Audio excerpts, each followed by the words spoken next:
ఇష్టం వచ్చినట్టు సోషల్ మీడియాలో కామెంట్స్ పెడుతున్నారు వైసీపీ వాళ్ళు. అందుకే చట్టం తన పని తను చేసుకుపోతుందని చెప్తున్నారు. దీని మీద మీ కామెంట్ ఏంటి? ఇష్టం వచ్చినట్లు ఆ విధంగా సోషల్ మీడియాలో పోస్టులు పెట్టడం కరెక్టా?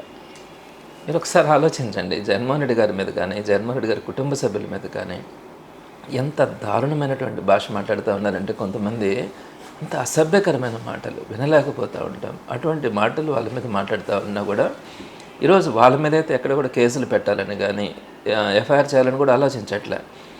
అదేవిధంగా వైఎస్ఆర్సీపీ క్యాడర్ ఎక్కడన్నా కడుప్పండి ఏదైనా ఒకటి అర మాటలు మాట్లాడితే వాళ్ళని తీసుకెళ్ళి ఇంచుమించుగా అన్ని స్టేషన్స్ను తిప్పడం, అన్ని కోర్టులకి తిప్పడం, నెలల కాలాల పాటు లోపల బంధించడం, లేని సెక్షన్స్ని అప్లై చేయడం, వాళ్ళ మీద 307 కేసులు పెట్టడం కానీ ఇవన్నీ కూడా అనే ఎగ్జాంపుల్ జోగి రమేష్ గారి మీద తీసుకున్నారనుకోండి.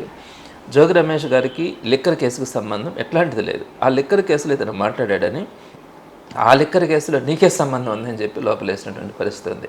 అలానే పిన్నెల్లి రామకృష్ణారెడ్డి గారిని అసలు ఆయన అక్కడ ఒక మర్డర్ జరిగితే ఆ మర్డర్లో పిన్నెల్లి రామకృష్ణారెడ్డి గారికి ఎలాంటి సంబంధం లేదు. అలాంటి దాంట్లో కూడా పిన్నెల్లి రామకృష్ణారెడ్డి గారిని ఇన్వాల్వ్ చేసి లోపల పెట్టడం జరిగింది.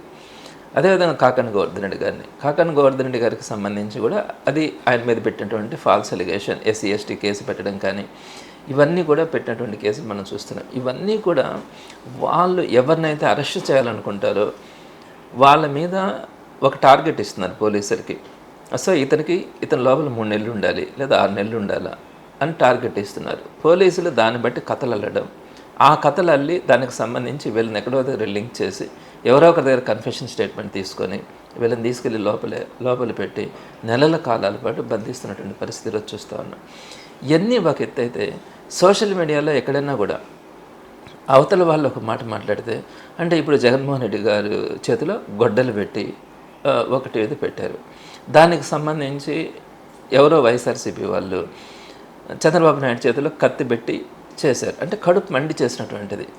ఏది వాస్తవం ఆ భగవంతుడికి తెలుసు, అందరికీ తెలుసు.